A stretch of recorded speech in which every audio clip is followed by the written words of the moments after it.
In Screencast 3, we're going to look a bit more at the idea of competencies. And the reality is that different sectors of the sport industry require different sets of competencies in order for the organisations operating in them to be successful. But it is useful to have some general competencies. And what I mean by general is a set of competencies which are useful and can be applied across many different industries. So in this short screencast, I want to talk to you about something called the 4 building blocks of competitive advantage.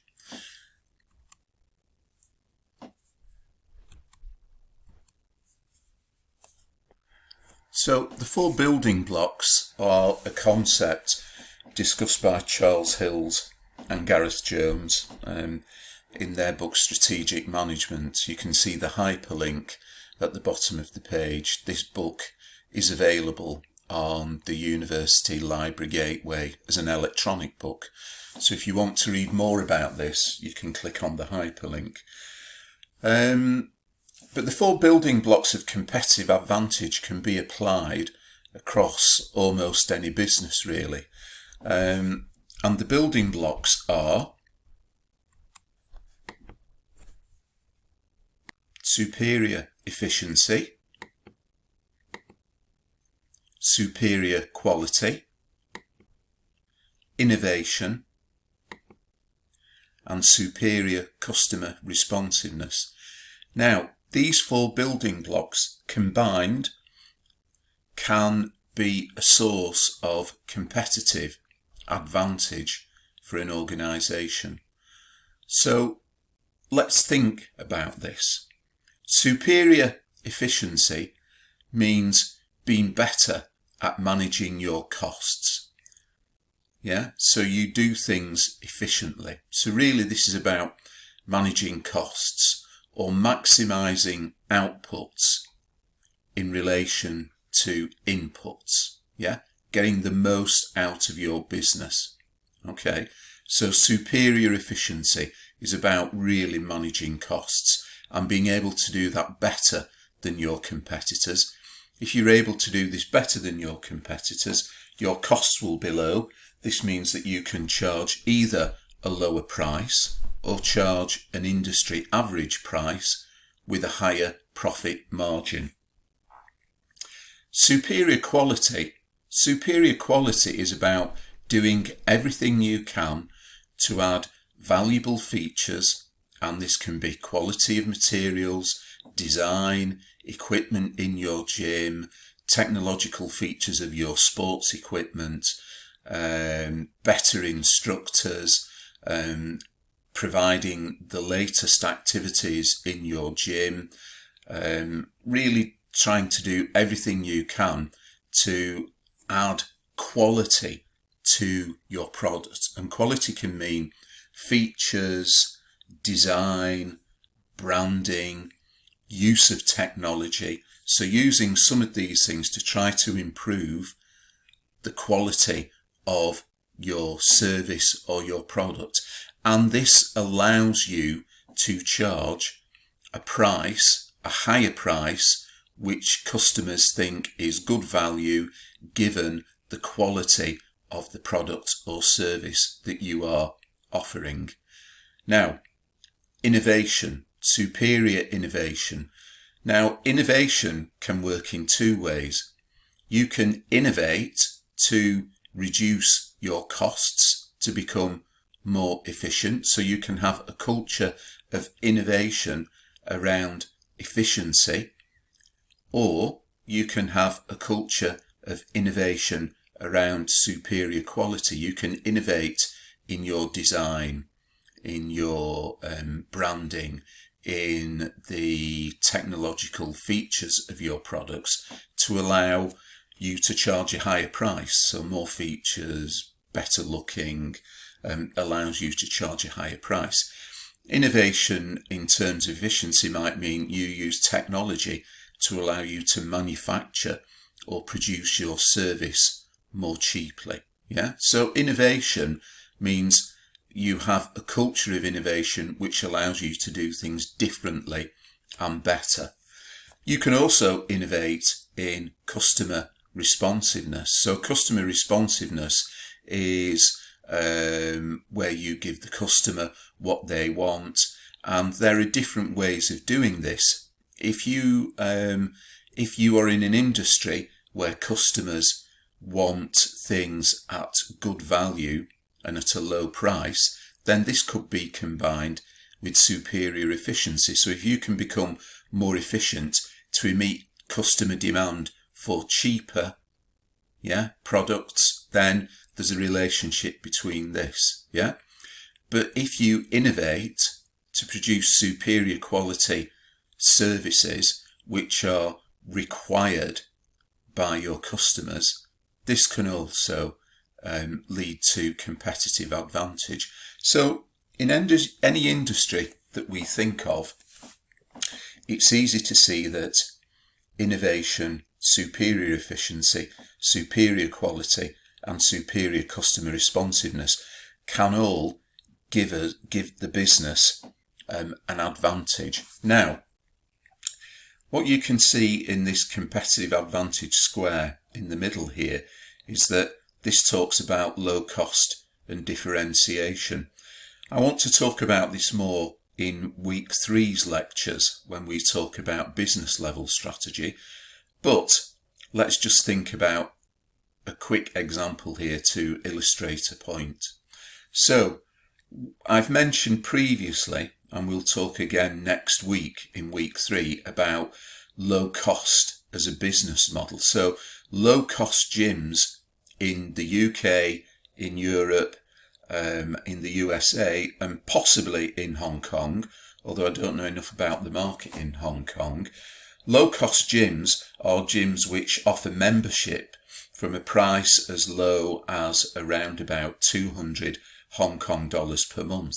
Now, how do they do this? Well, they do this by having superior efficiency. How have they become more efficient? Well, we'll look at this in more detail next week, but they have used technology. So they've innovated to use technology so that you sign up and join the gym online. What does this mean? Well, it means that they do not have to pay a sales and membership team to actually sell products to and to register people. You can do a virtual tour of the facility and you can sign up online. So they become more efficient through innovation and the use of technology. What else do they do to be low cost? Well, they strip out additional features, right? So in the UK, budget gyms do not have swimming pools. They do not have restaurants or cafes or juice bars or somewhere you can have a haircut or somewhere you can have your nails done. They just offer a gym, and quite often a gym with small changing rooms, not many showering facilities, because they think that their customers, the research that they've done in terms of customer responsiveness, tells them that their customers don't really want showers. They have showers at home. They don't take showers in the gym, that they don't really value swimming pools. Swimming pools in clubs are a nice extra to have, but not really important. So they've stripped that out to reduce costs. So they're reducing costs whenever they can. They're innovating to do this, and they're responding to a particular client or customer group or segment who demand low-cost gyms, who are interested in low-cost gyms. Okay, now, differentiation. What we've seen in differentiation, and we looked at this when we talked about concept and boutique gyms, is we said that concept and boutique gyms, they're more interested in superior quality, right, and innovation. So how have they innovated, and what have they done about superior quality? Well, they've innovated by changing the atmosphere of a gym so it feels less like a gym and more like a nightclub. Yeah, so there is loud music. There's lights that make it feel like a nightclub. Yeah, the superior quality is that they offer very good high intensity classes where you go and you pay for a top instructor to deliver your class. And as well as that, the other features that they have are things like heated towels. You can choose the heat of your towel for after your worktop. You can have soft, fluffy towels. You can have dry, scratchy towels. You can have scented towels. You can go to a juice bar. They will sell you expensive food and so on. So they're adding features to try and add quality because they are charging a premium price. So a budget gym with superior efficiency might be charging 200 Hong Kong dollars a month for membership, but a boutique fitness gym may charge $250, $300 per class in the UK, so £25 maybe for a class. So it is very high price, yeah? But they're responding to consumers who want a exclusive, pampered experience, and they're innovating to create an atmosphere that does this. So what we can see here is that the building blocks of competitive advantage can be different. So a low cost differentiator is probably not going to focus much on superior quality. They might have acceptable quality, so good, okay quality, but not great, fantastic, excellent quality. Yeah. And similarly, a differentiator, and a differentiator is someone who differentiates their services by adding features to charge a high price. A differentiator may not be as interested in superior efficiency. They need to have a level of efficiency in order to be competitive, but their focus is not on taking features away to reduce costs. It is adding features to their product or their service to allow them to charge a higher price. Okay, so what we can see is that the different building blocks can work differently for different organisations. So each building block can be seen as a competency which organisations have or can develop. How these building blocks are developed and used will vary between organisations, and the building blocks are highly interlinked. There are links between the different blocks. So in the previous slide, I talked to you how about innovation in process design. So the way you design your gym entry systems and signing up can either reduce your costs or it can enhance the experience of customers, which allows you to charge a higher price.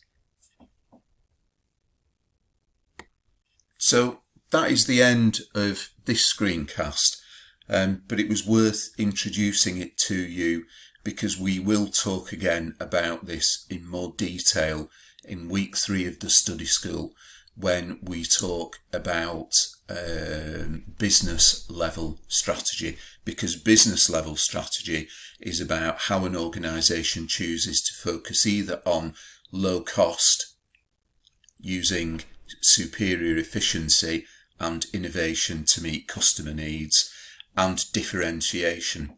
And differentiation really is about how organisations develop competencies in superior quality to meet customer needs and innovate in order to be able to do this.